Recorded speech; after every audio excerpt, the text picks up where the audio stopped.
Good morning, everyone. Good Monday morning, everyone. Welcome into Morning Invest. I'm Clayton Morris. So glad to have you here on this Monday. Whoa, what a weekend we had, and what a big show we've got lined up for you today. Today, we're going to be talking my thoughts on the stimulus and the three big things that I think are standing in the way right now for us to get a stimulus package through Washington. So I'll give you my opinions on that and more with some of the latest reporting that is coming out of Washington at this hour. We're also going to talk about a new sleeper Biden ad, which is really effective, and they're putting a lot of money behind it because it's actually doing so well right now, and it has to do around those payroll taxes. We'll tell you about that and how the Trump campaign is up against a wall when it comes to Social Security on this piece. We've got a lot more to get to on the show today, and we were going to deep dive what's happening with unemployment, as well as what's going to happen in Illinois. How many of you watching right now live in Illinois? There is something big that's about to show up on your ballot, and it could have broad implications for the nation. We'll tell you about this big tax change, which could be coming to the state of Illinois at the beginning of the year if it passes. So we got that and so much more on the show today. Welcome in, everyone. I hope you had a wonderful weekend. My Eagles, did you happen to see...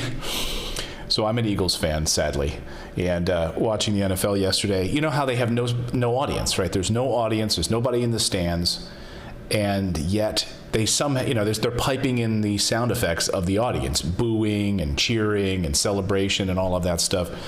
So they're piping that in over the loudspeakers in the stadium. It's super weird to begin with. I mean, I think it helps the home audience so you don't feel like it's a totally different year and totally bizarre. But yesterday, the Eagles were playing at home at Lincoln Financial Field in Philadelphia, and there was Carson Wentz threw an interception into the end zone, and it could have put them up ahead of the Rams. Instead, it didn't. It was an interception, terrible, I think right before the halftime. And they played booing over the Eagles' home stadium, playing booing over the loudspeakers. And you have a choice, right? If it's your home field advantage, is that necessary? That's like Philadelphia for you. I love it. I love it. I love it. So I hope everyone is doing great today. Let me make sure how's the feed looking? You guys can hear me okay? Let me know. Let me know. Let me know. Let me know. Good to see everybody. Make sure this is quieted. There we go.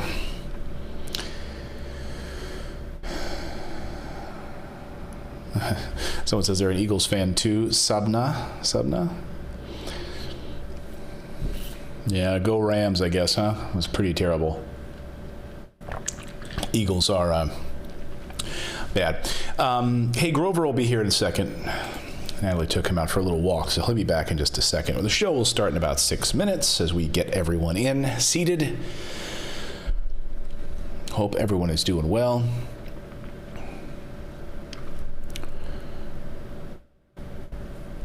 Chris Martin says, I live in southern Illinois, small town. People are hurting for jobs, and now they're trying to pass this progressive tax. People in my area are extremely angry. How do you feel about it, Chris? I mean, we'll talk about it. It's progressive in some ways. It's still lacking in others. I mean, it's,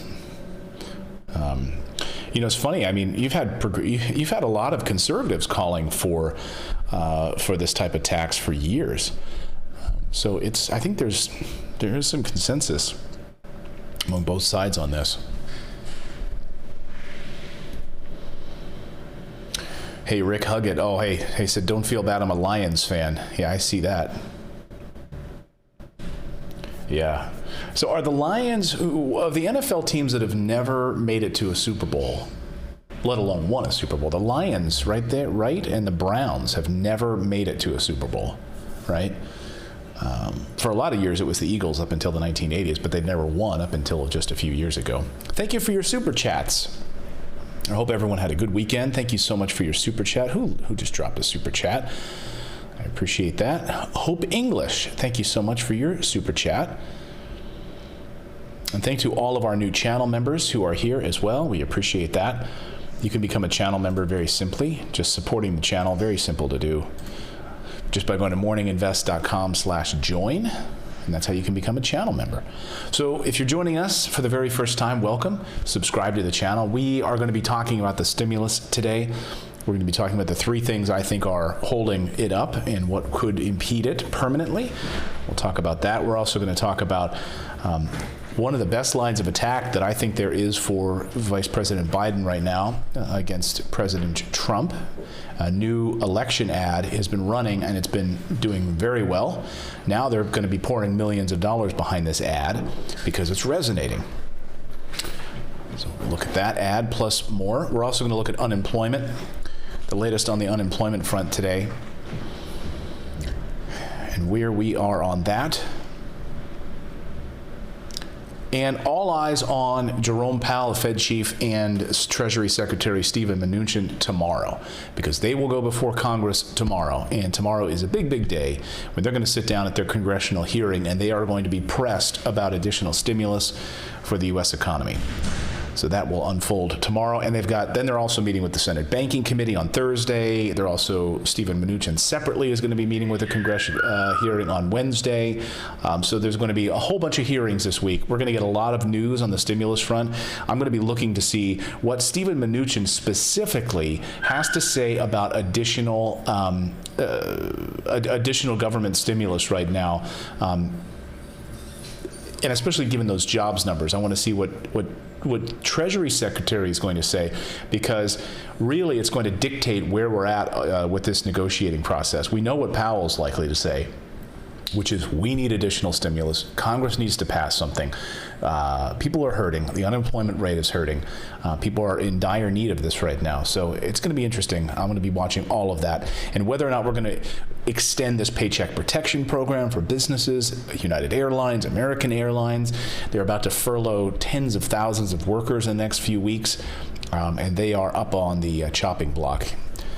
So all of that and more. And come here, buddy. You want to say hi? Or you just want to hang out down there? Well, your bed's over there if you want to. Come on up. You want to say hi? Come here. Come here. You want to come up? Whoa, here we go. Here we go. Here we go. Here we go. Hi. Someone wants to say hi. Yeah. Last night he was sleeping with his arms straight out. Grover, say hi. Say, who's that on camera? Who's that on camera over there? We're going to start the show in just a minute. You all set, buddy? You all set for a good show? Yes, you are. Yes, you are.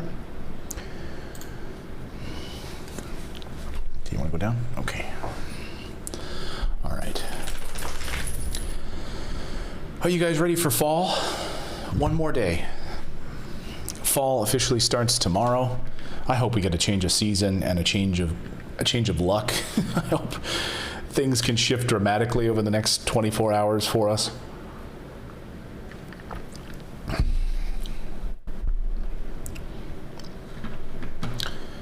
Well, that's what I was waiting on.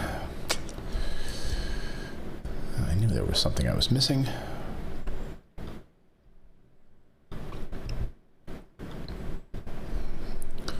Those three things. Okay.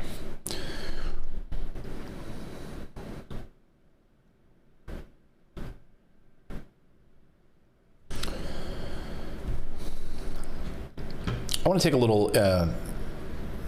little pulse of our viewers today.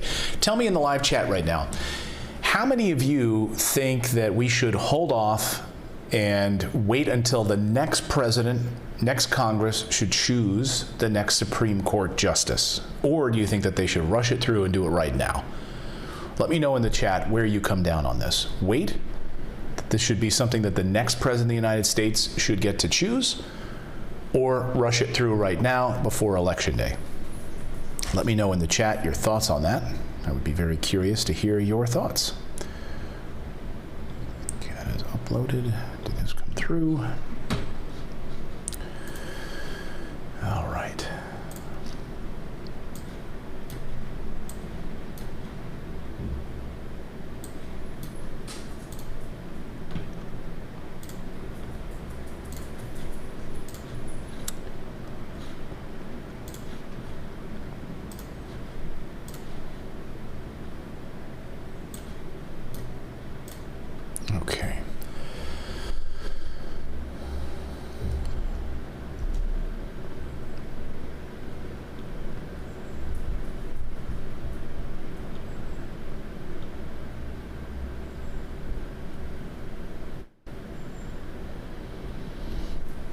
John says, now. Big Bear says, come on, man.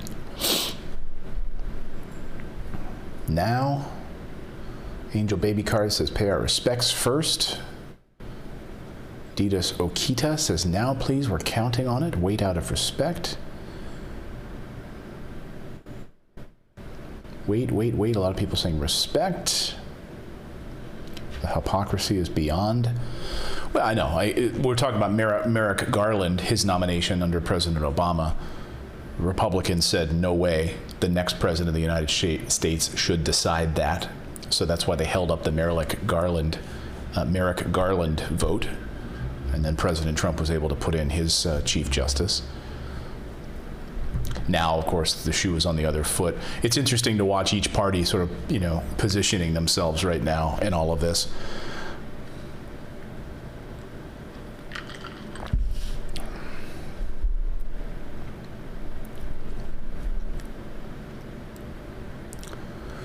Tina C says, what about the stimulus? We'll get there as the show starts right now, Tina. Hold your horses. Do people have horses anymore? Is that something you would hold on to? Hey, who just became a channel member? Gary Quinton, welcome to becoming a channel member. Thank you so much for your support of the show. I appreciate it. Make sure that is on. All right. Grover is ready for the old show. You ready, buddy? Okay. He is ready. Oh, let me just say something real quick before we start. Two pieces of point of order. Our newsletter, we publish it Monday through Friday, and we opened it up so that, hey, we would, if you referred a few friends, we were doing the Sunday newsletter. And then we had beyond that, we're giving away stickers and then mugs and then other things as the more people you refer, legitimate people, by the way, because we have an IP address tracker, so we know like if it's a fake email address and all that stuff. Some people try to do that, try to game the system, like they create fake 5 email addresses, okay, and then they try to say, hey, I referred 5 friends, but they actually didn't. They just had 5 email addresses, but we're able to track all that, and so that prevents, don't worry about it. We try to weed those people out if they do it, but I understand there's always going to be bad apples. Anyway, so our first tier was going to be our Sunday newsletter. It turns out that is a boatload of work. So we produce 5 newsletters a week for free for you that you can sign up for, totally free, by the way. It's delivered to your inbox every morning. It takes a lot of work on our part to write all of those stories, put them all together.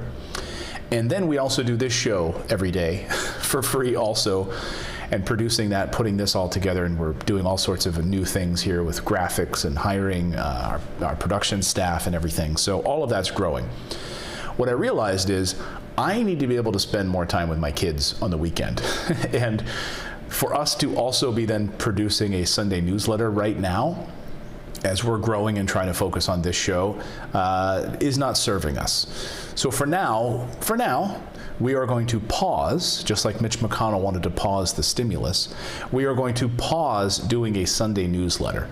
The regular newsletter will continue. It's just that Sunday newsletter, for a few people, it's not a good use of our time. And I could be focusing on building and working on other things, and spending time with the family on the weekend. And I think, I like to be able to sit and think about content and ideas for the show and everything else on the weekend, and what I want to accomplish here to grow this. And so taking up that time was taking up a lot of time. So nevertheless, no more Sunday newsletter for now. Hope you guys will forgive me for that. But we have other pricing tiers, so if you refer a friend, you'll be able to get stickers, and then beyond that, we're going to be giving away mugs and then hoodies and things like that. So as we go up the ladder on your rewards, those will all still remain. It's just that newsletter, which takes a lot of time, will not. So thank you for that. Also, I just want to make another point of order.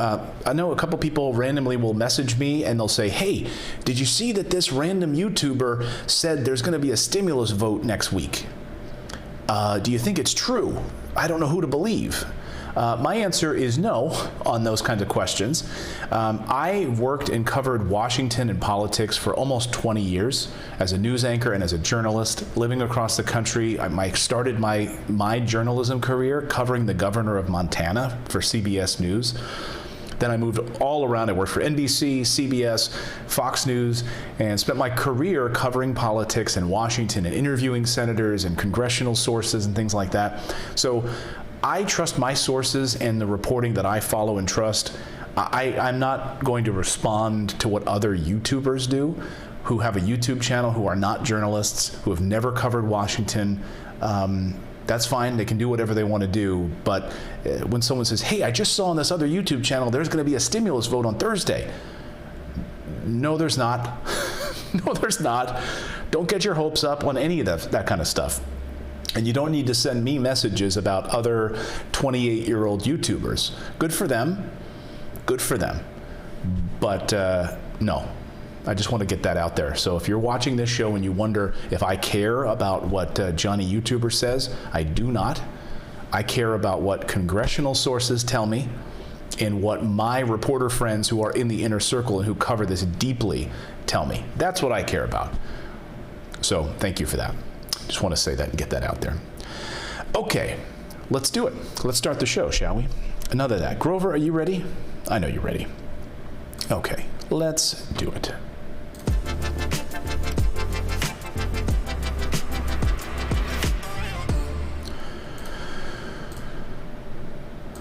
And welcome into Morning Invest on this Monday, September 21st. I'm Clayton Morris. So glad to have you here. By the way, today is the last day of summer. Can you believe it? It's been such a glorious, relaxing summer with no chaos and no drama. This could possibly be one of the craziest, worst summers that I can remember for not only for all of us dealing with the economy, unemployment, pandemic, wildfires. Let's just hope, okay? Can we just send all of our positive energy into the universe today? Please, that tomorrow, on the first day of fall, September 22nd, that we'll see a change of energy. Can we, please? I know it's wishful thinking. God knows what we have coming up in the next few weeks, right? And we're going to cover that on today's show. Stimulus. Why I believe there are three huge things right now standing in the way of a new stimulus package. My opinion on this, but I think it's founded in history. It's founded in fact. It's founded in political reality. So we'll talk about the stimulus on today's show and where we stand on all of that. We're also going to be talking about, right now, what's going to happen tomorrow in Washington. Jerome Powell will be there. Secretary of the Treasury, Steven Mnuchin, will be testifying before Congress tomorrow. I'm going to be watching that very closely because I want to see what Treasury Secretary Mnuchin says. He's been leading the negotiations on a new round of stimulus.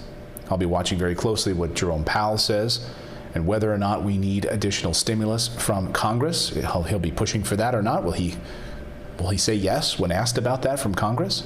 He likes to dance around it, but we'll see tomorrow. We're also going to be talking about unemployment, what's happening with American Airlines and the major airlines today as they are about to furlough thousands, tens of thousands of workers. So we'll talk about the ins and outs of what that plan could look like for Congress. Nancy Pelosi had a phone call over the weekend with the heads of the major airlines. Will there be some sort of a bailout package just for the airlines? But what about the American people? It's a big, corporations can just get on the phone, call Nancy Pelosi. But can you guys in the chat right now, Becky Medveds, can you call? Can you just get on the phone? Craig Klein, who's watching right now live? Private Chef, can you just get on the phone and call Nancy Pelosi right now? And ask for a bailout? Can you call Mitch McConnell? No, but if you're the head of a major airline, you can. You can get on the phone. That's how it works in Washington. We're also going to be talking about some major tax changes that could be coming to the state of Illinois on your November ballot. This could have broad, sweeping implications for tax policy across the country. We'll tell you about what that looks like. Welcome into the show. If you're new here, by the way, please subscribe to our daily morning newsletter. It's totally free. It's totally free. You can't miss it. And it's delivered to your inbox first thing in the morning over your cup of coffee. How many right now in the chat, let me know, did you receive the newsletter this morning? We put a lot of work into it, bringing you the stories and news that I think are important to you. covering the stories you're probably not going to see a lot of in the mainstream media, but the stories that I think really help move the needle financially for you and your family. I'm trying to give you options and ideas on how you can move your family forward financially. And Grover is here too, because we've got a jam-packed show. He's assumed his position of sleeping during the show, which is always good. All right, let's start with the stimulus today. I think there are three big hurdles to passing a stimulus package over the next few weeks. I know I wish I had better news, but in my opinion, the stimulus plan right now is totally up against a wall. And there are three key areas that I think are impeding its movement any further. Number one is the stock market. Yes, the stock market is telling us right now. Just look at where we are. The stock market is saying, hey, we don't think that we need more stimulus. We think that we are in a good position and that the recession is over. Yes, look at where we are. Take a look at this is the story of the day right now for me, because when you look at Wall Street, and they look like they're saying, hey, a recession is over right now. That if you read the front page of Axios this morning, look, we're doing really well. We're expecting higher GDP growth over the next few months. We're bouncing back. Unemployment is dropping, and businesses are doing fantastic. But this is part of that K-shaped recovery that I talk about, right? Where the haves and have-nots are totally separated. So what Wall Street is celebrating right now does not reflect what you are celebrating right now. What Wall Street is celebrating is that all of these companies are laying people off, and guess what? Those stocks end up doing pretty well. It's totally disjointed from reality, and yet this is what drives congressional leaders, this is what drives the White House towards more stimulus. They look at Wall Street and they say, hey, doing great, Wall Street's happy. GDP is going up in new Wall Street predictions over the next few months. GDP is going up. Highly skilled workers, we can't hire them quickly enough. And just look at the Seattle Times. Here's the front page of the Seattle Times this morning. Pandemic scrambles the local job market despite deep unemployment. Some employers still can't hire fast enough. Once again, what does that mean? That means that for highly skilled workers, businesses are scrambling to try to hire as many of them as they can. That's great for those people making over $100,000 a year. But the people who've lost their jobs permanently, the 60% of unemployment right now are those jobs that are never coming back. And who does that affect once again? You know who it affects. The low-skilled worker, the low-wage worker. Those jobs are now permanently lost, gone in the service sector, hospitality industry, hotel industry, etc. But Wall Street doesn't care about those people. Of course not. It's happy that they've lost those jobs. It cuts the fat out of their overall bottom line, and those stocks look more favorable as they restructure and bounce back. So number one is Wall Street right now. And just look at the numbers on Wall Street as to why I don't believe we're going to see another stimulus before Election Day, or if we're even lucky after Election Day at this point. And if these numbers continue, these are the things I'm going to be watching for tomorrow as Treasury Secretary Steven Mnuchin and Jerome Powell testify before Congress. Will we hear from Treasury Secretary Mnuchin or Powell that, hey, Wall Street is happy, liquidity is there from the labor on Wall Street, and I think maybe we need to reconsider this stimulus because, look, Wall Street's happy. If any of them say that tomorrow, we are in for a world of hurt. Don't expect another stimulus. The second major hurdle right now to any additional stimulus is the death, unfortunately, of Ruth Bader Ginsburg, feminist icon, Supreme Court justice who passed away, of course, on Friday and sent the political world into a tailspin. I mean, within just a few minutes of her passing, there was already a message from the White House that they wanted to cram another judicial nominee through before Election Day, that they're going to put that up. Of course, Democrats cried foul, said we need to wait. That's hypocrisy. Remember, Republicans, what you did to Merrick Garland as President Obama was leaving office? His attempt, of course, to fill the vacant judgeship role of Justice Kennedy.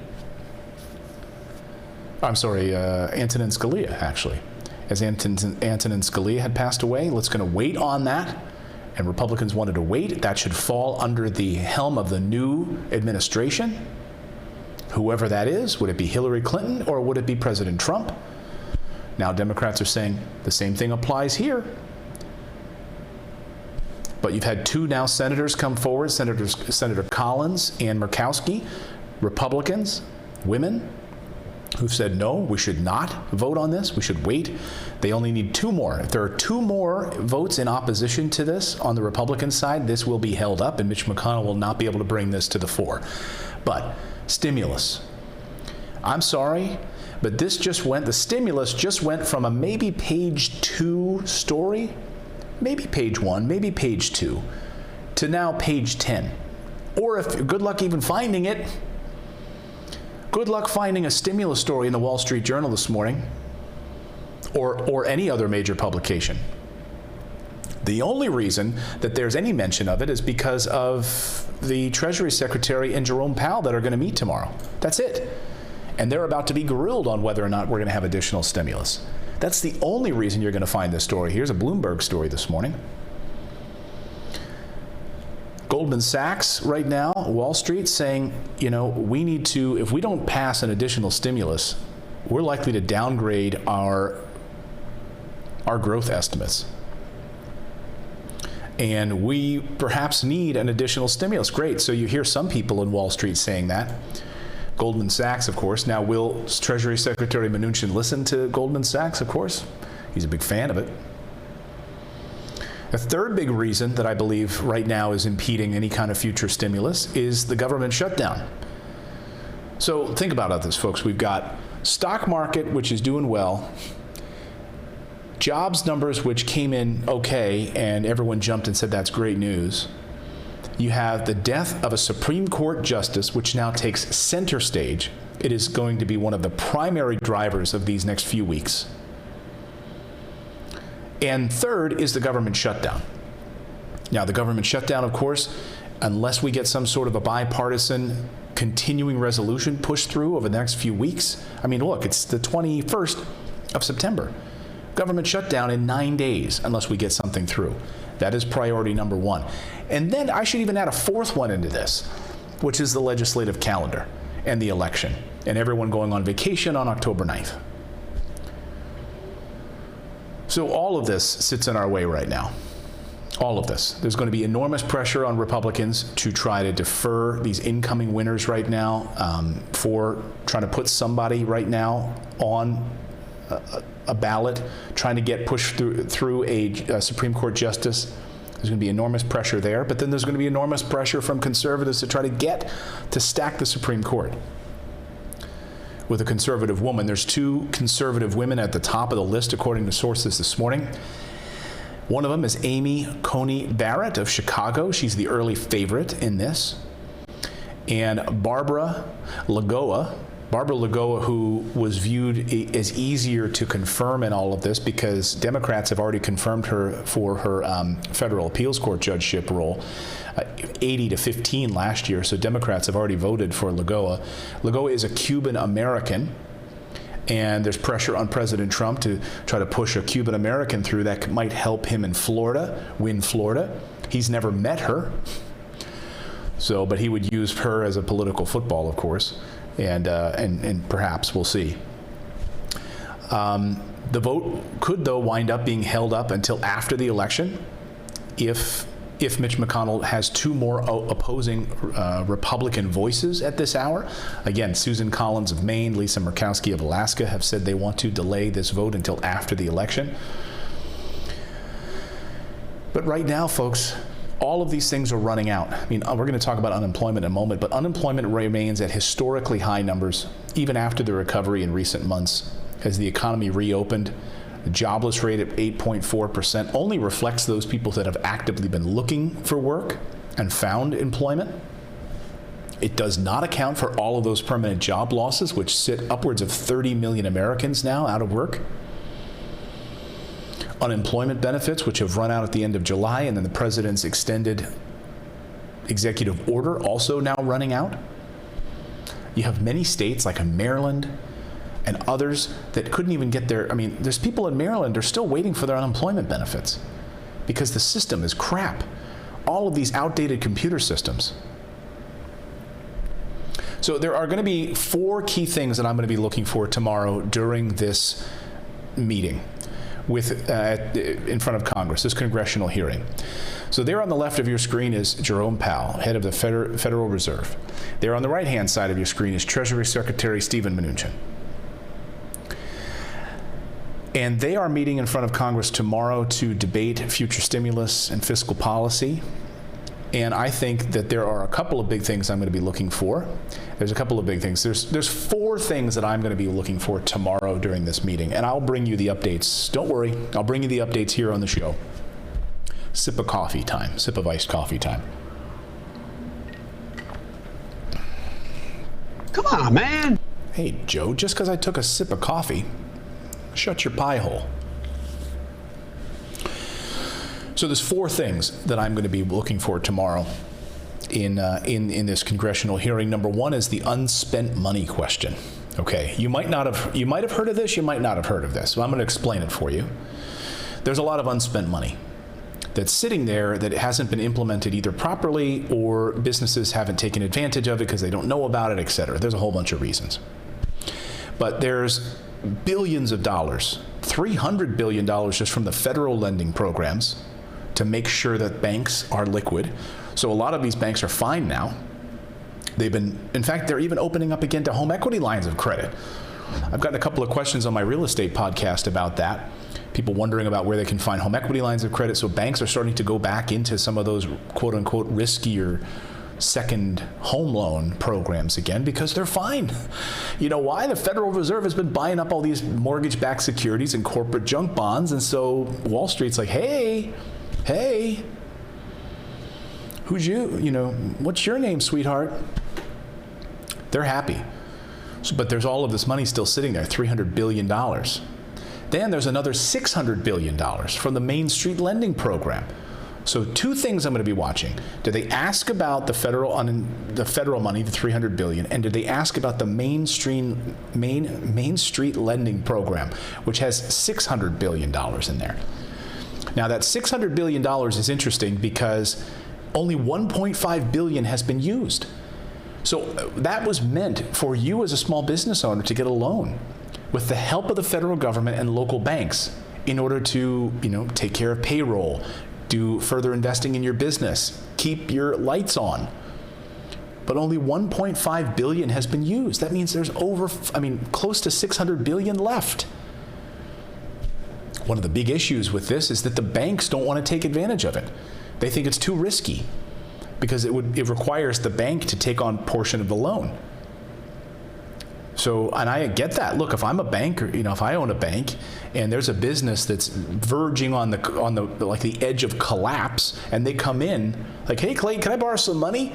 Like, okay, I know I'm only going to put up about 25% of it, and federal government's going to pay 75%, but that 25% is still pretty risky, given the fact that all of these businesses are going under already, boarding up. You've been telling me in the chat.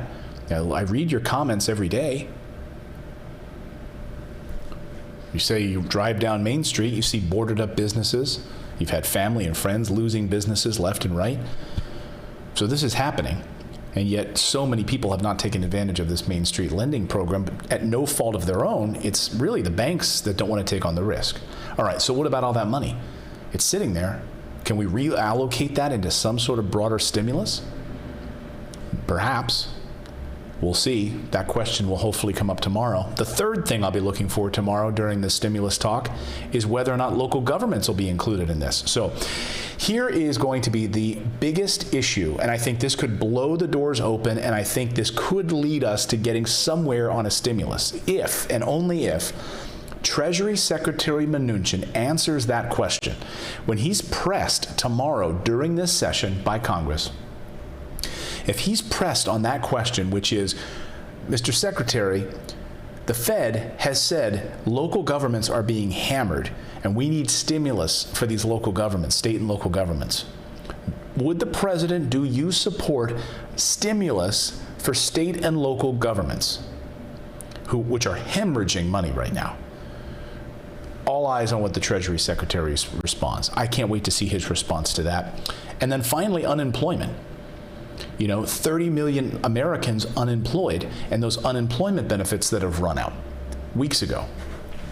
So these are all questions I'll be looking for tomorrow, and whether or not they'll be pressed to answer those, we'll see. Powell, Mnuchin tomorrow. Keep it right here, and those are the updates on that. So again, those are my 3 big hurdles, really 4 big hurdles to a new stimulus package. Number 1 is the stock market, and forecasts from Wall Street, happy. They're happy, mostly. The death of Ruth Bader Ginsburg, Supreme Court Justice, and now Washington is in a tailspin for this fight, which is going to be the biggest fight of the day. And the 3rd biggest thing is the government shutdown, which, by the way, was the biggest thing about a week ago. So it was like first on the list was government shutdown, and now we have the death of a Supreme Court justice. And then 4th, if you want to add 4th to that list, is the congressional calendar. They all go on vacation, and they've got an election to go campaign for. All of that being said, I mean, I just would be stunned beyond stunned if they're able to put aside differences on Supreme Court, government shutdown, all of that, and come together and try to pass some sort of a stimulus plan in the next 9 days, 10 days, 12 days. I just don't see it. I just don't see it. That's the very latest on that. So go ahead and smash that like button and subscribe to the channel. Don't forget, we're here every day, 9 a.m. Eastern Time, and you can also subscribe to our daily morning newsletter, which is right here, morninginvest.com. We've got a lot more to get to on the show today. Yes, we do. Just hit pause here on this real quick. Take a little drink of coffee. Yeah, the vacations are coming up. That's right, says Tina C. G Rep says, what's your number 1 prepper tip? Well, I think it's important to talk about that, to be honest with you. I mean, I'm not going to do a whole segment on it, but I think going forward, I'm going to have some stuff coming out later today, actually, about how to be smarter right now with our money in this time, because I think it's important for me not to just be reporting the news here, but also to be empowering you to take control of your finances. And look, they're not going to help you. And so we need to be prepared on our own. We need to be smart with our money, investing in things that will yield results for our family. We asked our kids the question the other day, hey kids, if someone handed you a bag of cash, there was an offer. We're going to hand you a bag of cash, or we're going to offer you a business that will produce monthly cash flow. And, look, one seems like it's a smaller amount because it's only producing maybe $4,000 a month in cash flow. But then this bag of cash is $50,000 or $60,000. What would most people take? Most people who are ignorant with their money would take the bag of cash, not realizing that that bag of cash will almost be cut in half in taxes, okay? And it will be going to you as a person, which is a different tax bracket than a business taking on profit and monthly cash flow. And so my kids, we asked them, my 10 and 8-year-old in the car, we said, Miles and Ava, what do you think? What's the answer? And they both answered, streams of income, the business. The problem is that most people are ignorant with their money and don't understand how our banking system works, don't understand how the tax code works. And my aim of doing this show is to empower you so that you're not sitting around waiting for the government to bail you out. That it's fine that if we get a stimulus check in order to get us over this hump, but how can we prepare during this time to build a business, to take care of our families beyond just government handout money? I believe in a more equitable tax system in this country. I believe in a more equitable government, that we shouldn't be wasting money on foreign wars and military spending and everything else. And we should be able to provide a safety net for the American people so that they can have the job of their dreams, that they can build the business of their dreams, where they don't have to worry that health care is not going to be there for them and their family, that some sort of a universal basic income wouldn't be there to take care of their family. We'd have such an explosion of entrepreneurship and new businesses in this country if people had the wherewithal to create that business because they didn't have to work 3 jobs, tired to the bone because the government won't support them. But it supports big business. Airlines about to get a bailout. So thank you for that prepper question. I think we need to prep not with things necessarily, but with cash flow. I think we need to think about how we can create something that's not tied to this dependency on these politicians. how do we do that? Sustainable farming, trying to live. I love these stories about people going off the grid. Personally, I would love to be able to do that. Solar energy, providing for you and your family, sustainable local farming. These are all things that we should be doing anyway. We shouldn't be doing it because we're worried about an apocalypse. We should be doing it because it's good for the environment, it's good for our community, it's good for our families' health and nutrition, it's good for our economy, it's good for our government. But instead, we have to, we rely on everything from China and getting our strawberries from Mexico, packaging them up, putting them on big trucks and shipping them across borders and so forth. It's not sustainable, and we're seeing the benefit. We're seeing the downfall of that plan that has not worked. All right, let's talk about. I want to talk about unemployment, and I have a big fear, folks. I have a really big fear about the unemployment number. I have a big fear that the economy rebounds, but the underlying inequities in the economy remain. Now, I know you might say, Clayton, come on. That's not going to happen. The economy's going to rebound, and all of those people that lost their jobs, their permanent job loss, the 30 million Americans, those low-income workers that are now permanently out of the labor force, they're going to be fine because now we're going to build a just system that's going to help all of those people, right? Joe Biden's going to get elected, and he's going to help the little guy. Come on. Do you believe that for a second? I don't. Come on, man. I'm sorry, Joe. But the two-party system, Republicans and Democrats, bought and sold by corporate elites, they're run by Wall Street. My big fear in all of this is that we are no better off than where we were, back in February, January, March. We're going to be in the same position. That's my big fear. That the economy rebounds, it's going to be the tale of two economies, and all of those other people that have lost jobs are going to be permanently left behind. I mean, just look at the headlines today. Look at the headlines today on Wall Street. According to Wall Street, this recession is over, folks. This is over. That's right. Look at the Seattle Times. Front page story today. Pandemic scrambles the local job market. Despite deep unemployment, some employers still can't hire fast enough. You know who they're hiring? Those people in this story? They're hiring highly skilled workers. And the stories from Maine to Connecticut to Florida, all in between. As businesses scramble to hire, who are they hiring? Highly skilled workers.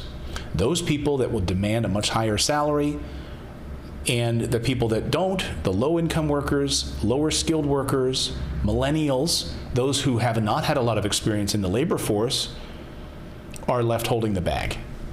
They're left standing out in the rain. Pick another metaphor. But we are not bounced back.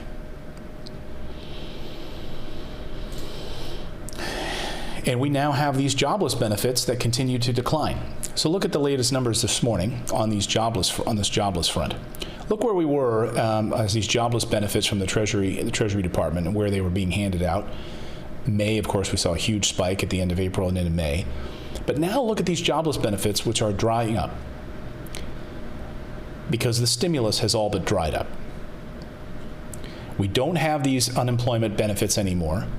We don't have Paycheck Protection Program pieces anymore. Those have dried up as well.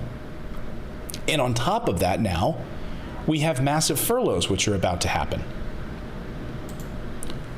United Airlines, American Airlines held emergency phone calls this weekend with Congress because they're about to, they had warned them months ago that we need additional stimulus, additional bailout money beyond the billions you already gave us, or we're going to have to furlough upwards of, for American Airlines, 19,000 workers permanently. You can might as well call them permanent.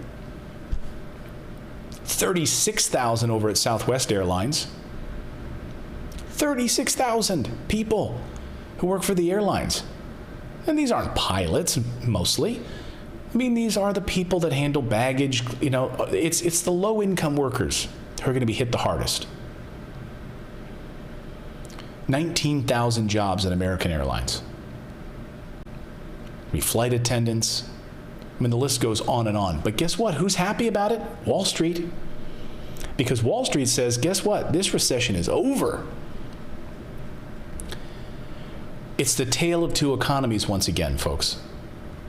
And, you know, you're not going to see this talked about in mainstream media. You're not. Remember, MSNBC, CNBC, CNN, Fox News, they're all run by big corporations. They're all run by billionaires, millionaires. They're not going to talk about this K-shaped recovery much. You're not going to hear much about it. You'll hear about it in passing, but you're not going to hear much about it. You're not going to hear much about the 30 million people who are unemployed and are permanently now out of the job market. The inequities in this economy are growing. It's only getting worse. So when you hear politicians and you hear Larry Kudlow and other people on the White House lawn telling you how this economy is resilient, President Trump's your guy, this thing's bounced back, it's a lie. It's only reflecting half of the story. It only reflects the top of the K. The bottom part of that K are the people that are being left behind. The people who are permanently unemployed. So my great fear in all of this, folks, is that the economy rebounds, but these underlying inequities remain. And unless we get a stimulus passed that helps those people get back to work, pass some sort, look, you know, I'm all for creating higher paying jobs where we could take some of those low income workers who are working in other energy sectors, other parts of the economy, and make these jobs available as part of this Green New Deal. Employ millions of Americans at higher wages, green energy jobs, putting people back to work. You know, Naomi Klein has a great new book. I encourage all of you to read it, called Fire. And she talks about the Green New Deal at length. And she wants to make sure that people understand that a Green New Deal is not like what FDR did during World War II or before World War II, because there were so many inequalities in that system. So this is not like that at all. But it would have to be on the scale of that, is what she uses it as a reference.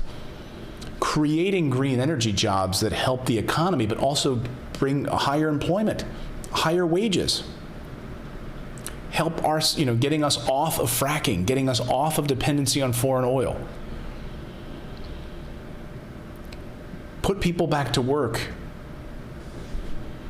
And I'm afraid that these people are going to be left behind in a bigger way than we've ever seen possible. And my bigger fear, if I'm telling the truth here, my biggest fear is that Joe Biden gets elected and he does nothing for these people.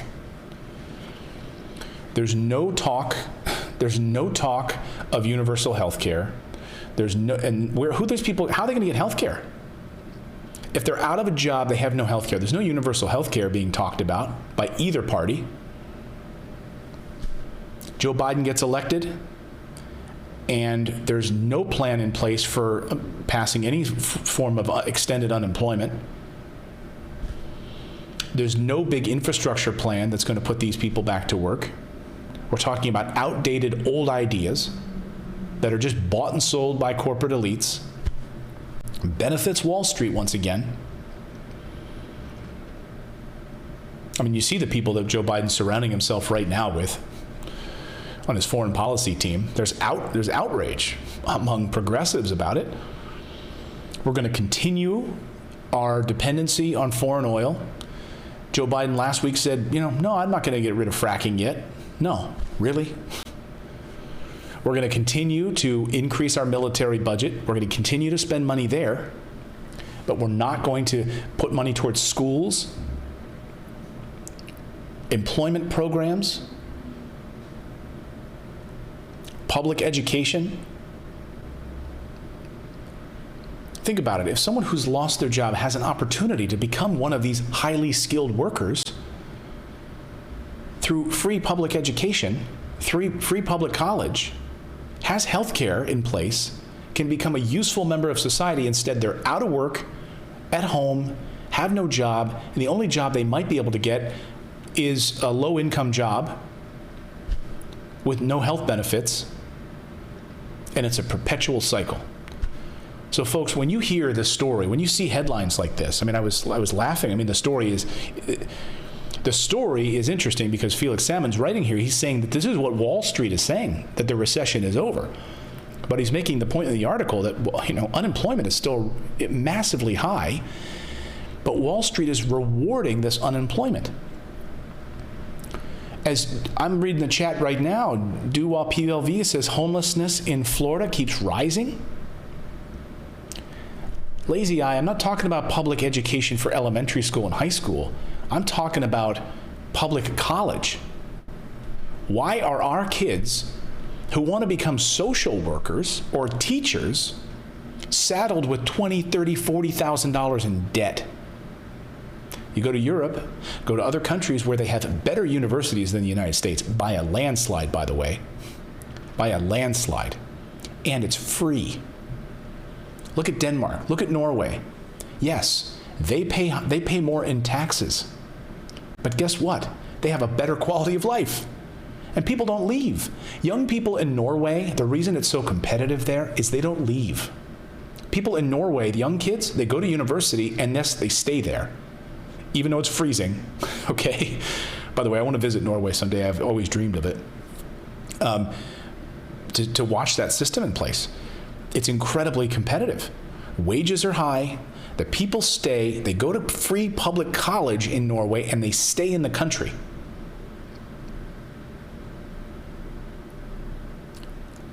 Same thing is true in Denmark. Same thing is true in the Netherlands. Same thing is true in Portugal and other countries throughout Europe. Free public college. And a health system that provides. We can be ignorant Americans and throw around right-wing talking points that people get from watching, right-wing television shows, and without any basis in fact. Get some blowhard on one of these right-wing talk shows to just blow a lot of smoke about how you want to live in a socialist country? Yeah, that's not what it is. If you understand it, you know that that's not true. That's just a straw man tactic. Throw around that word and it scares people. Oh yeah, but is our system working for us right now?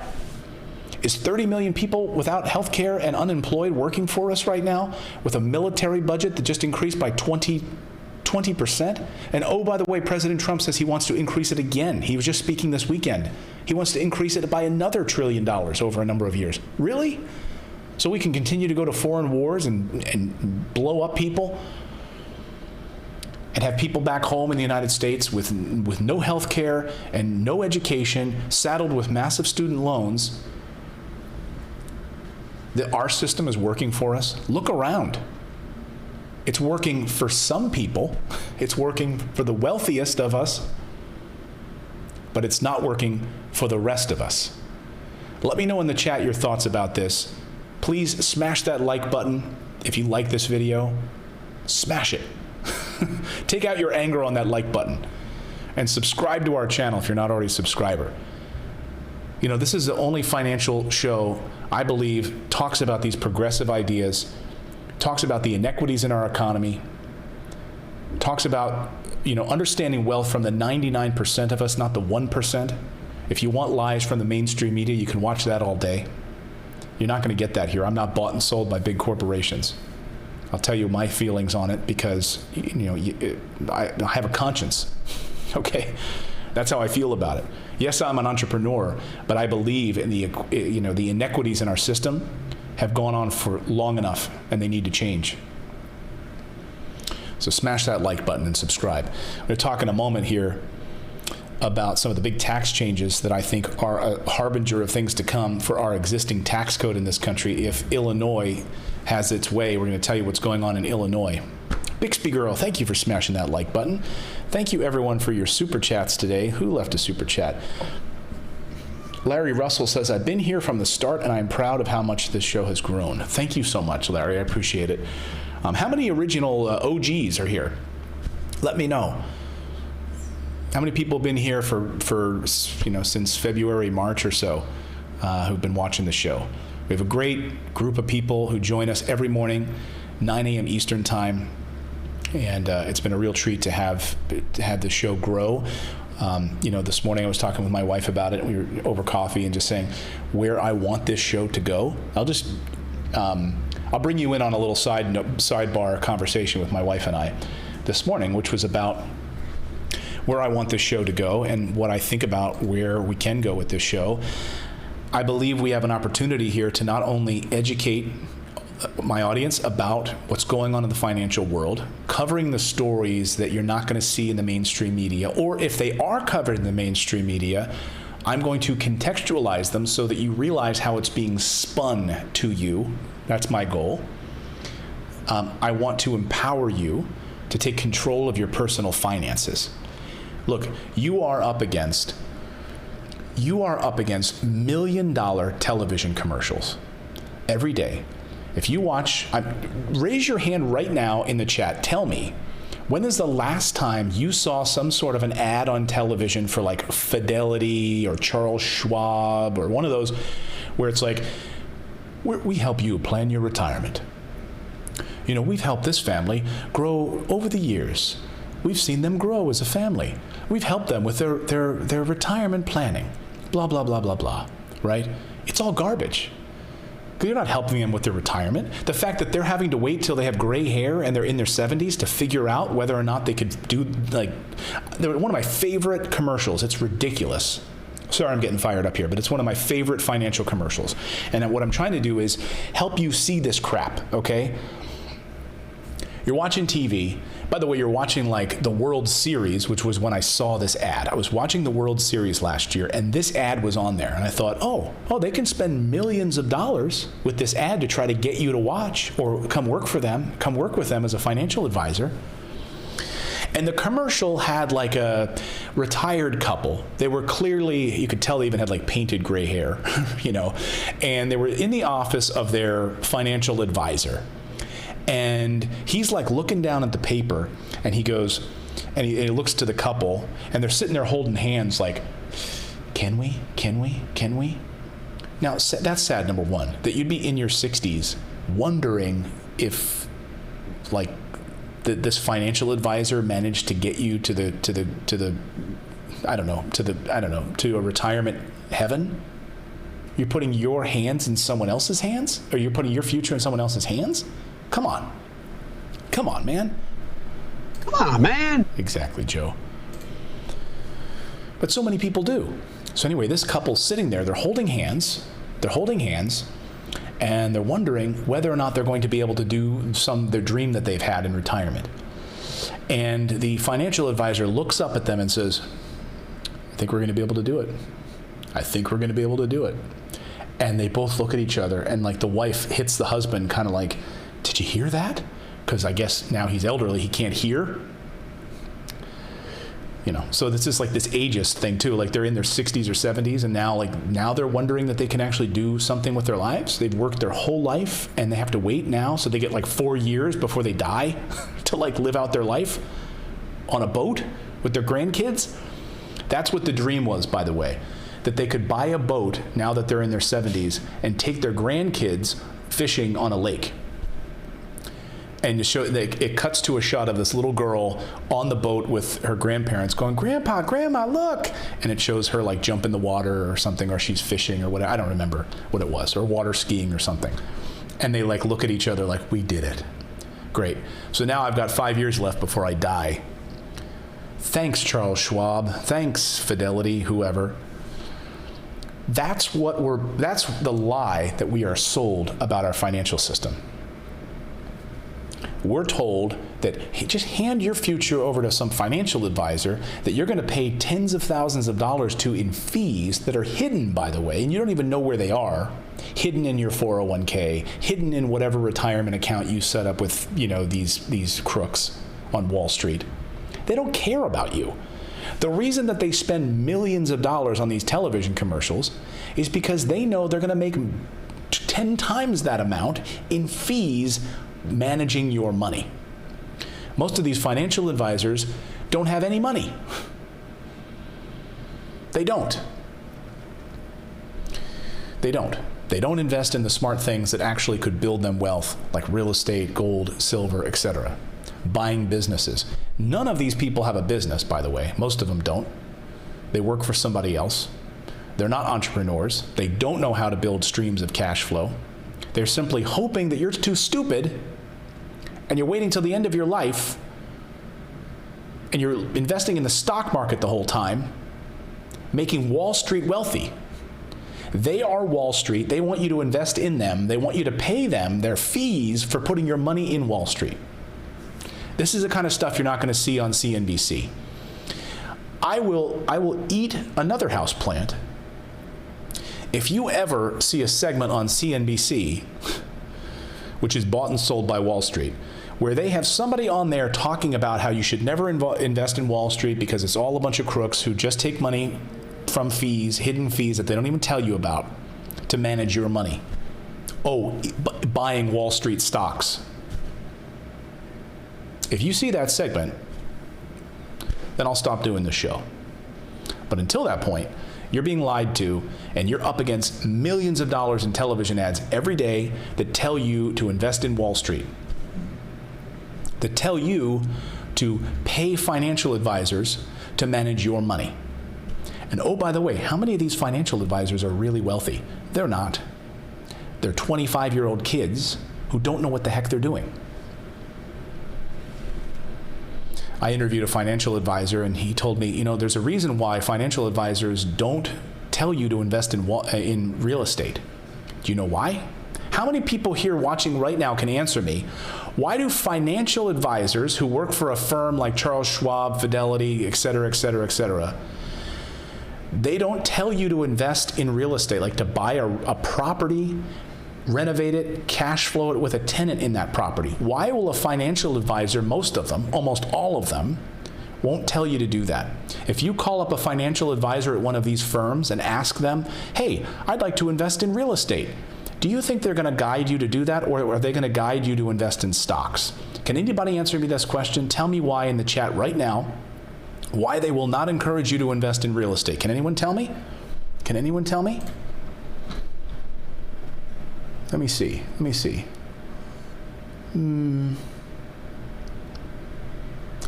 Jason Amos says because they can't get a commission. Correct, my friend. That's one of the reasons. They don't make money.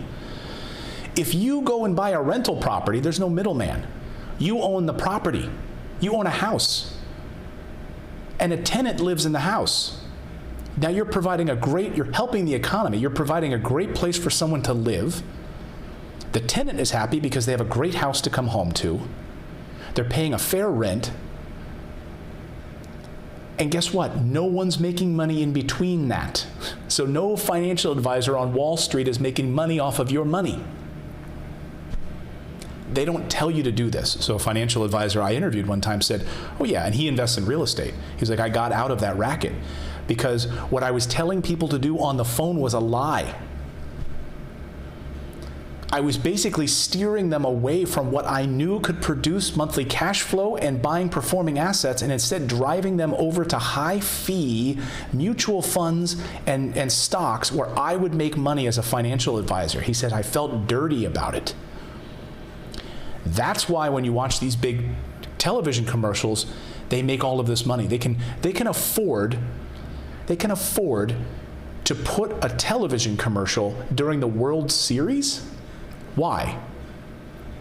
Because they're going to make money off of suckers who spend boatloads of money managing their money, and they don't understand anything about their finances.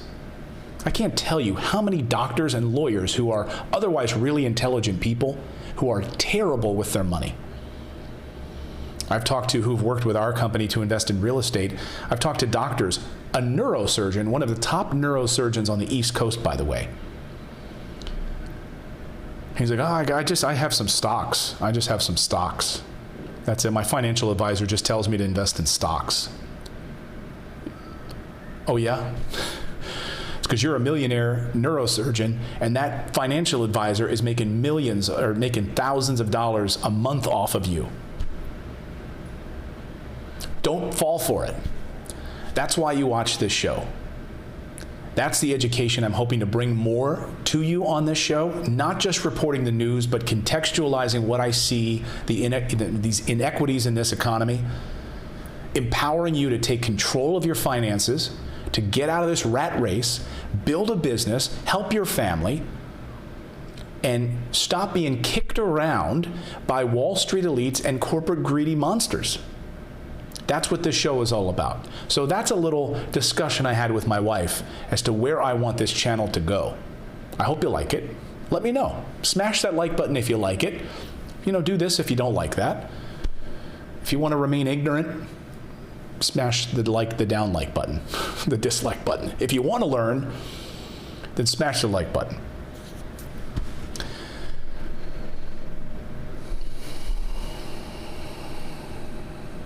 Maria Reed, thank you so much. Karen Decker, don't worry, we'll go back and watch the replay if you missed it. But we got one more big story to cover, and I think this could be dramatic. It could be a sea change for taxes in this country.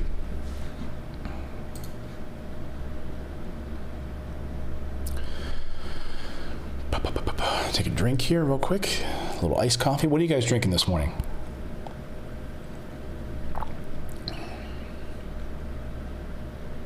Mr. Shark says my wife needs to come on as a guest sometime. We were talking about that.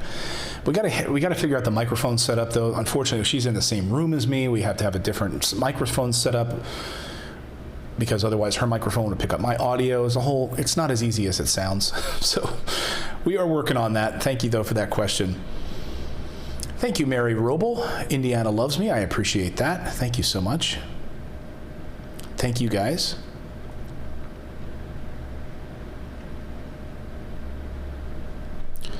Thank you. Grover he loves financial news. He loves learning about business news. Keeps him calm.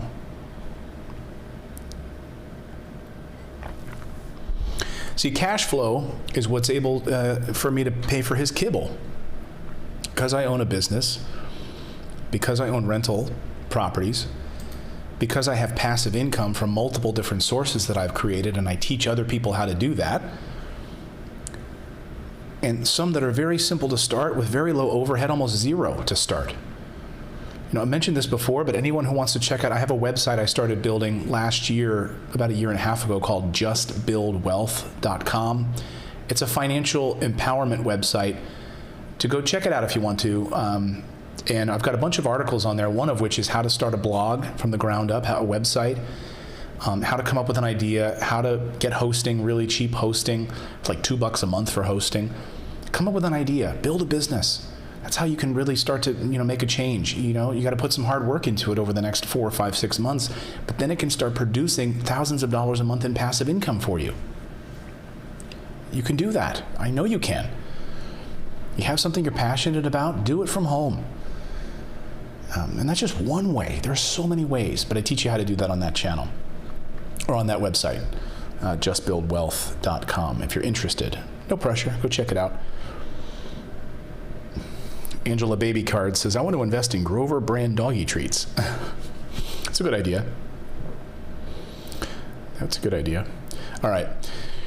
Let's talk about some big changes coming to the tax code in Illinois if voters make that change on the November 3rd ballot. That's right. This is one of the first times in Illinois history that voters in Illinois will get a chance to deal with a big tax proposal on their ballot. Usually this is kind of stuff that's reserved for California. I mean, they always have ballot initiatives in California. So Californians are used to voting up or down their taxes, voting for new stadiums, not, saying, no, Los Angeles Rams, you don't get your new stadium, etc. Now, Illinois gets to vote on this. And what they get to vote on is whether or not they're going to have a fair tax or a continued flat tax. That's right. So whether or not they're going to be able to have a fair tax on their ballot on November 3rd, and let me just show you the headlines this morning in the Chicago Tribune, whether they're going to have a fair tax or a tax hike. So I said flat tax. I didn't mean flat tax. I'm sorry. But voters right now, they'll consider, this is a huge, big decision. Unelected, unaccountable corporate executives are not merely exercising power in our society, folks. They are ruling us right now. They are ruling us. Make no mistake about it. So think about, the central bank. Think about all of these corporate elites that pay nothing in taxes, are able to skirt through loopholes and other things, having to pay any taxes to Uncle Sam, And yet, who ends up paying the most in taxes? That's right, it's the W-2 employee, the person that collects a paycheck. So, in Illinois, they will have to consider, before they even get to vote on a candidate, it's even above that on the list, on their ballot. They get to decide whether or not they want a fair tax. So how would this work? Well, what it would be a graduated rate system, so that as you make more money, you would pay more in taxes. Right now, it would be around it's about 4.9% or so. And as you make over 200,000, 300,000, it goes up to 7%, et cetera. It goes up. Sounds fair to me. Sounds fair, right? The more you earn, the more you pay. And instead of there being one flat tax rate. And guess what? Who gets hurt the most? It's the low-income workers. Who does well? It's the people that don't even have a W-2 paycheck. It's why Warren Buffett famously talked about how his secretary pays more in taxes than he does. Why? Because he doesn't pay taxes. He makes passive income. He makes active income as an active investor on Wall Street, so he'll pay capital gains when he sells stuff. But he doesn't pay money out of his payroll. So if you think about this for a second, one of the ways that we can make a more equitable tax system in this country is by taxing those things that are sinful in a way. Right now, think about, if you just sit back and think, okay, what are the things that we tax mostly when it comes to income, right? When it comes to income, what are we taxing? We're taxing people that go to work. So people get up every day, they drive an hour to a commute to work, they work their tails off, and then we tax them on that income, the payroll tax. Does that make any sense if you think about it? I know that the payroll tax is in some ways one of the more equitable ways of collecting taxes, right? It's based loosely on the amount that you earn. You make more, you end up paying more in taxes, but the tax bracket is all out of whack. So the federal government taxes you on this money. Instead, what if we said we could tax natural resource extraction, waste and pollution?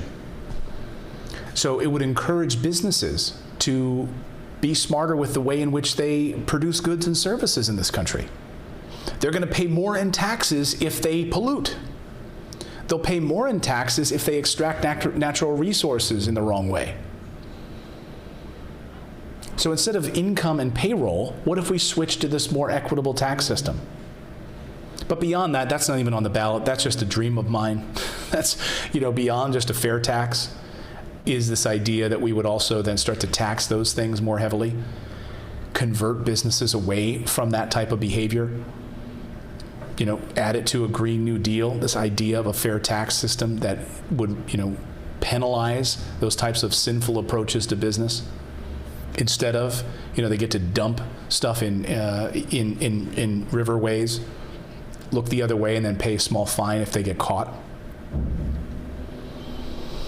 Again, Warren Buffett not paying anything in taxes because he doesn't work.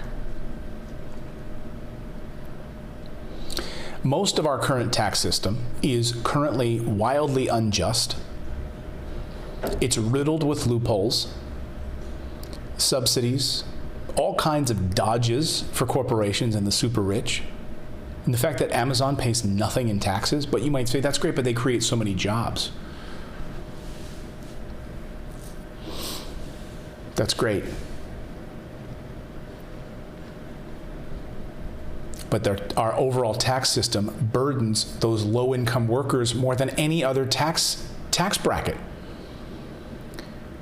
If you read the tax code, all you need to do is read the tax code to understand that those people that collect a paycheck are the ones that the government deems most worthless. It's true. I'm not saying that to be offensive, but if you collect a paycheck, the government doesn't reward that type of behavior, which is sad, because without workers, our economy collapses. But the government rewards corporations and investors in Wall Street. It's just a fact. The rich get richer. Well, those cogs in the system, the people that work every day, they clock in, clock out, those people get hurt. The people that, work at McDonald's, the people that work at Starbucks, the people that work at Walmart, working hard every day, on their feet every day, hoping to get some extra overtime, extra hours, just so they can buy that one item that they want, or put more food on the table for their family. Also not with health care benefits, etc. Government rewards businesses and wealthy investors. That's just the way that it is. So, supporters of this graduated tax system say it's a fair way to shift the tax burden and generate more money in the economy. They'd raise upwards of $3 billion. This would also help cover a lot of the shortfalls that these state and local governments have right now, because Congress hasn't provided any kind of bailout for them. Opponents contend, though, that it's a job killer that offers no guarantees that these higher tax brackets for the wealthy won't creep down to the middle class. It's garbage, number one. I'm tired of hearing about trickle-down. Trickle-down economics has never worked. It was a Reagan idea that, hey, if the wealthy get tax breaks, that's going to trickle down to you. Well, guess what? It didn't happen.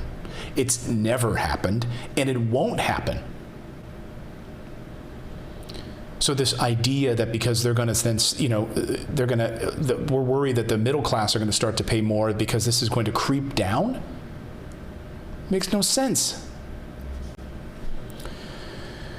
We can afford to cut taxes for most people, especially if we stop our ridiculous foreign wars, overspending on military, getting out of those areas that are just draining us of sending money around the world, supporting countries that we shouldn't be supporting to begin with, and invest back at home. We can certainly cut taxes on those people.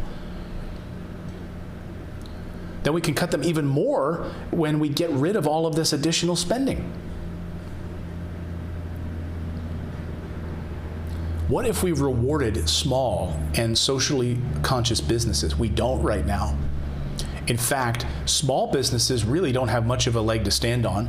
Big businesses are where they get to make the best tax breaks. But why not a small business? Why not a small business that invests locally in local agriculture, local sustainable farming, whatever, hires locally? What if we rewarded those companies in the tax code? We don't. We have so much more we can do in the tax code. And one of the things we can do is not rate it to reward rich people. One of the things we can do in the tax code right now is not rate it to bail out big businesses again. One of the things we can do is to make sure we're not rating our tax code right now, or rating the money that we do have out of Social Security to give additional tax breaks to those people. And that's exactly what President Trump has been looking to do with his payroll tax cut under his executive order. Now, he says he wants to pay it back out of the general fund, but there's an opening. There's a big new opening right now for Joe Biden. The Biden campaign has rolled out a brand new ad, which is really effective. It's one of the more effective ads that I've seen, but it's not, don't take my word for it. In fact, focus groups and the response has been overwhelmingly positive for the Biden campaign. And it could be one of these hidden targets that the Biden campaign hadn't really thought about, but President Trump opened himself up to it by offering that executive order a few weeks ago, wanting to instill that payroll tax cut for Americans. Now, most businesses have said, we're not touching this payroll tax cut, because what happens is we're going to take money out of their paycheck now, or give them more money in their paycheck now. We're going to have to take more money out of their paycheck in January when this expires. Now, President Trump has said he wants to keep it permanent, this payroll tax cut. He wants to permanently put this in place. Well, how are you going to pay for Social Security? One of the primary drivers of Social Security is payroll taxes. Republicans don't even support the president's plan, and neither do Democrats. Where are you going to remove, how are you going to pay for Social Security? Now, if you've been watching my show for any length of time, I see a bunch of OGs on here who've been watching this for a long time. You know, my big thing is I think there's a Trojan horse at play from Republicans, specifically from President Trump, who wants to eliminate Social Security. Republicans hate Social Security. right? They hate this leftover remnant of FDR and the New Deal. Social Security. Money for people in their retirement. Get rid of it. They can't stand it. They hate Medicare, Medicaid, all of those things. Get rid of these entitlements, right? Instead of, hey, I've worked all my life, and here's a safety net, a social safety net in place to protect our most vulnerable citizens from total poverty, that they'll be able to at least provide money, put money on their, buy groceries, pay their rent or mortgage. And payroll taxes pay for Social Security. Well, by all accounts, Social Security is heading for a disaster, heading for a cliff, so to speak. And President Trump wants to raid Social Security in order to pay for these stimulus plans or give money back through these payroll tax cuts and look like that he's helping people, when really what his plan is, it's a Trojan horse, is to eliminate Social Security. Get rid of it. Completely make it insolvent. So here is this new Biden ad, and I think it's incredibly effective. I'm going to play it and get your response to it. Take a look. The chief actuary of the Social Security Administration just released an analysis of Trump's planned cuts to Social Security. Under Trump's plan, Social Security would become permanently depleted by the middle of calendar year 2023. If Trump gets his way, Social Security benefits will run out in just 3 years from now. Don't let it happen. Joe Biden will protect Social Security. I'm Joe Biden, and I approve this message. Now, there's a couple of things with that. A couple of years ago, it's very easy to find on CNBC and otherwise, where Joe Biden has talked about cutting parts of Social Security. This is, now he's had a change of heart. They're trying to at least point out that Joe Biden's position is more firm now, supporting Social Security, et cetera. But he has in the past not had a stellar record on Social Security. So before anyone jumps down my throat, I'm being fair. Joe Biden has not been the biggest fan of Social Security and has talked about defunding it, not defunding it, but reducing it, pushing the retirement age up, et cetera.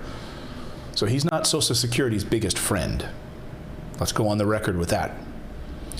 But he's also not calling for us to raid the Social Security fund in order to pay for stimulus money. And without payroll taxes, we cannot pay for Social Security. This is a winning argument for Joe Biden, and it may be one of the most important issues that if they can drill this home through the next round of debates, the first round of debates coming up here in just a few days at the end of September, this ad is working because it's true. Now, in part, it's true. President Trump has said that he wants to repay the Social Security Trust Fund out of the general fund. My question is, where does all that money come from? So really, they're going to take money out of the general fund and place it into the Social Security fund? Really? Without any of this, it's already set to be insolvent in 15 years. Now, by raiding it without these payroll taxes, this was the first quarter where really our government was taking in way less money than it was putting out. Way less. So we're already not bringing in enough money from revenue. State and local governments are being hammered. They're not getting property taxes because people can't pay their mortgages. People aren't able to pay their rent because we don't have stimulus money. People can't pay their rent. The people they rent from, they can't pay their mortgage. They go into foreclosure. The city doesn't get any payroll taxes or property taxes. That you can't pay for firefighters, police, libraries, etc. Schools. So we want to tap into this. I see here a bunch of people in the chat say, I would not be, and Tina, you're right. Tina says it's not an entitlement. You're absolutely right about that. We are paying into a system. These people have paid into the system. Like my father has worked his whole life, and he receives Social Security now. He's worked his whole life. This is his money, he paid into it. It's structured in such a way that young people are paying into it to help support our older generation. It's the way it works. And they've paid into it to support that. That's how this works. I'm going to go on record and say it's not enough. It's not enough at all. And if we had health care paid for all, instead of spending all of this money on foreign wars, 19 years in a foreign war right now, because Republicans love war and Democrats love war, because it's being driven by Wall Street. Both parties wants to pay lip service to hating war, want to get us out of war. None of them do. Obama talked about getting us out of these wars. He didn't. In fact, did more bombings under Obama, more drone strikes and bombings than under George W. Bush. So please pay attention to the truth. I'm not going to sit here and just bash Trump. I'm not going to sit here and bash Democrats. I'm going to tell you the truth about what's going on. Both of these corporate parties right now are bought and sold by Wall Street.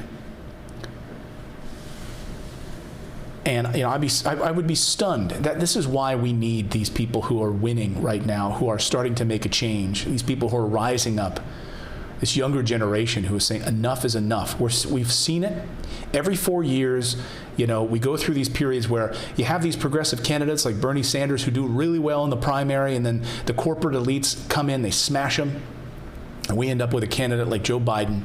We end up with like a candidate, like Mitt Romney.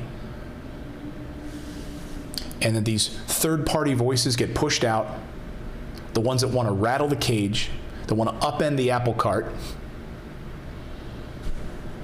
push out the Wall Street elites that are driving the show. Look, Wall Street hates Social Security, hates it. They want you to put your money in Wall Street. George W. Bush tried that, remember? Wanted to privatize Social Security, put it inside of Wall Street so you could invest in the stock market. Because, the S&P 500 historically is that's great. Let's reward Wall Street with $2 trillion funneling out of the federal government into Wall Street, because we don't already give them enough money and bail them out. Let's give them even more. So, again, all eyes on Illinois, or at least my eyes will be on Illinois, as this fascinating fair tax or a tax hike will be on their November ballot ahead of the candidates that they got it. And this would be the biggest change in taxation in decades for this state. It's going to be interesting, and it's going to be a simple yes or no vote in Illinois. And if they vote yes for this change, it'll go into effect in January. In this graduated system of taxes, the more you make, the more you pay. The less you make, the less you pay. It's the way it works, based on these different tiers. Fascinating. Let me know in the comments what you think about all of this. Smash that like button if I brought you any value at all, and subscribe to the channel. And this is not a place to be bought and sold by the mainstream media. If you want the mainstream media, there's plenty of places you can flip on MSNBC, CNN, Fox, all of those guys. You wouldn't be watching this show if you wanted the truth.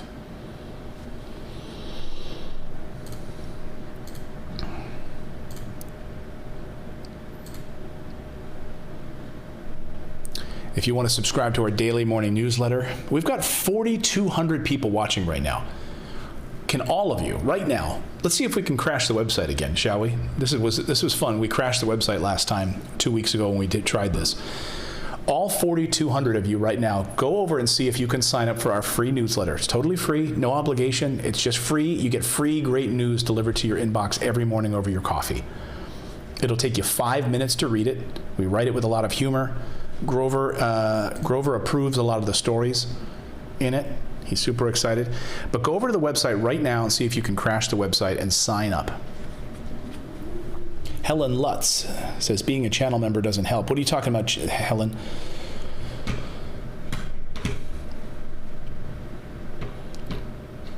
Yeah, there is no truth. Shelly Teeter Corneo says, this is why I love YouTube. We get real news. But here's the thing, if you want to know my history,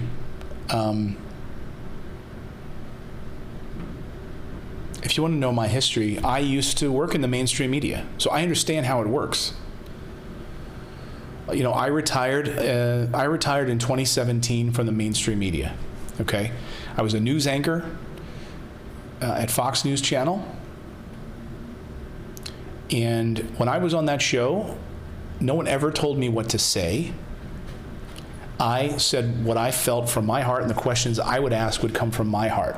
So I'd ask Republicans tough questions. I'd ask Democrats tough questions.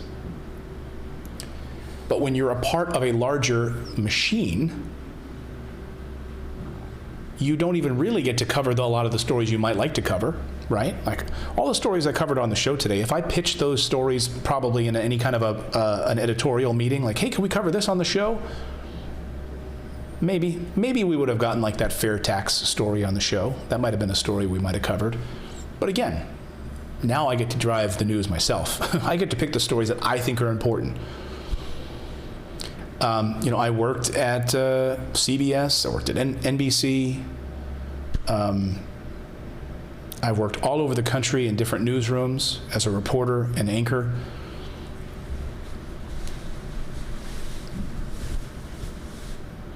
I mean, I remember working at an NBC affiliate in years ago, and I remember basically being told we couldn't cover a particular story on a local car dealership. It was a big car dealership, and the dealership was a big advertiser on the channel. But there was a story that had come out of this car dealership about something, and I don't remember the story, and I'm not being obtuse like I actually remember. I really don't. It's been like 20 years. And it was did the website crash? You guys crashed the website? I see Andrea Banks says it crashed. It crashed? We crashed my website. How many of you signed up? Did you guys sign up? All right. It is for fun, Derek. But I want to see, because I want to test these things out too to make sure we can handle it. But I'd also love you to subscribe. So I like to, my editor, my web designer, Param, is watching. And he texted me after we tried to do it last week. He said, you almost got it. You almost fully got it, but you didn't. So it might just be slow. Our server might be slow because everyone went there to sign up. So yes, please sign up. Thank you, guys. Anyway, this story I think you'll find interesting. But it was a local car dealership that it was a big one, and they would run a lot of the ads. I'm sure if you live in a local news market, you probably see the local news ads for the local car dealership, like Bob's Toyota, out on Route 4, come to, Route 422. We've got the hottest deals in Fords this weekend. Come down, we're going to be giving away hot dogs, da-da-da-da-da. Come down to Crazy Bob's Chevrolet or whatever. You all know these ads, right? Very often they sell a lot of television time in these markets to local stations because those are the people they want to attract, Anyway, there was a news story that came out of this one car dealership, and we were told by our management, no, you can't cover that story. Because, why? Why? Let me ask you in the chat, why couldn't we cover that story? Why do you think?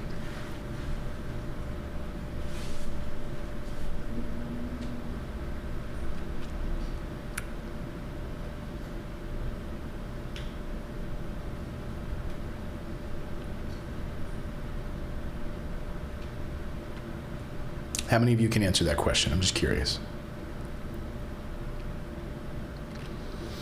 Christina Stumbo, you are correct. I was.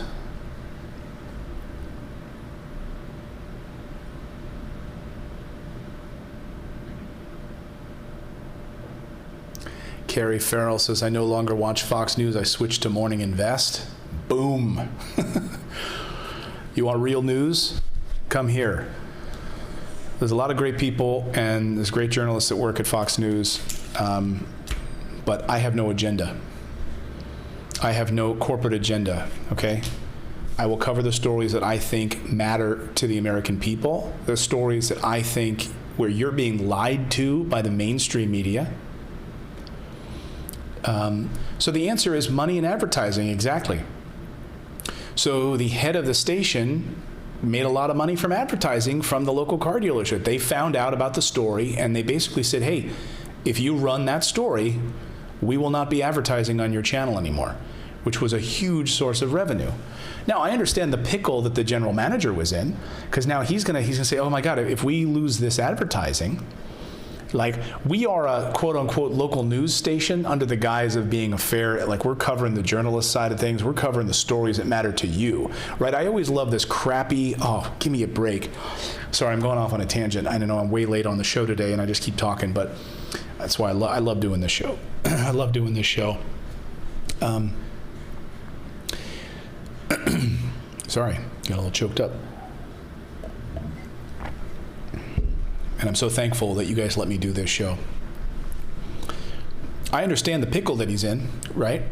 Because he's a general manager, and he's worried that he's going to have to lay people off. His ad revenue would be way down because he does a story about a local car dealership. Okay, I get it. But the other side of it is, where does his journalistic integrity? Does he have any? He's a general manager of a news station. What's more important to him, the sales department or the news department? I guarantee you it's the sales department. Revenue, bottom line, right? So I did a Joe Rogan story the other day, and I got a bunch of people commenting on this Joe Rogan story. You can watch the video if you're interested. I did it, and I released it separately, and I got a bunch of people saying, oh, you better watch out. Joe Rogan's people are going to kill you. Joe Rogan's people are going to kill you. You don't have as many viewers as Joe Rogan does. Smart move, man. You're an idiot. You're an idiot for covering that story. Okay. I think it's an important story. I think it's a really important story, because when someone with a bully pulpit like Joe Rogan does, with millions of listeners, goes on a show and says that all of these wildfires were being created by arson, it's incredibly dangerous. It's wrong. It's inaccurate. Yes, there were a few people that were arrested. They were not tied to Antifa. They were not tied to left-wing radical groups. They were some punk kids that got arrested. Had nothing to do with some larger agenda about wildfires. And what that does then is it distracts from the real story, which is forest management, which is a big issue in California, and climate change. And now instead we're talking about Antifa. No, that's what the mainstream media wants you to talk about. This is a mainstream media style tactic. So that's why I called him out. I don't care. I'm going to tell you the truth. And I'm going to tell, just like I slammed Rachel Maddow the other day for that garbage story that they ran. And by the way, I wasn't the first. Another person ended up following up and doing that story too. I was proud to see Jimmy Dore also do that story. I did it first. He went after it way more viciously than I did. Way more.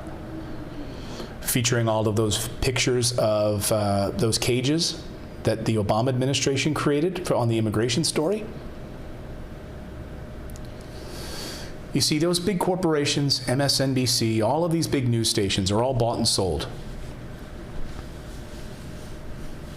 And so that's why you have this pushback. I mean, look what happened at Fox a few weeks ago on this big story about when President Trump called members of the military who had died losers and suckers, right? Remember that story? You had internally, they couldn't figure out what to do about it. Jennifer Griffin, who's an amazing reporter, came out and reported on that story. Said, I confirm it with my sources who were there. And so you had the news division, then they like to talk about how there's a separation between the opinion and news division. Can you have it both ways though? And so when I decided to leave that NBC affiliate not long after that situation, because it wasn't right. I mean, here you have a news station basically saying, we're the news, we're your number one source for local news. You know, we get the answers. You know, or these local news stations that say crap like 5 on your side. You guys know this stuff, right? We're San Francisco's news station because we investigate the stories that matter to you. Blah, blah, blah. Right, sure they do. If it doesn't conflict with our corporate masters. Let me just ask you this question. Let's say you're San Francisco Bay News, your number one source, because we care about you, whatever these channels do. 9 on your side, 5 on your side, Fox 29 on your side. We cover the stories that matter to you. Fox 29 uncovered, or Bayside News uncovered the gas leak on Route 5 that was affecting these families. Blah blah blah. But let's say that gas leak had something to do with was tied somehow to the people that ran that news station. Right? The same owners of that gas company also own that news station. Do you think that they'd be covering that story? No, of course not. I mean, I've watched the New York Times fabricate stories, make stuff up. We all have, right? I mean, it's been famous, right? New York Times. They had reporters pretending that they were covering stories and they never even left the house. They got fake sound bites, fake sources, never even left the house and went to the location and pretended they did. Beyond that, the New York Times, I've watched them fabricate stories where they've literally left other sources out of stories just to fit their narrative because they had an agenda going after a particular person.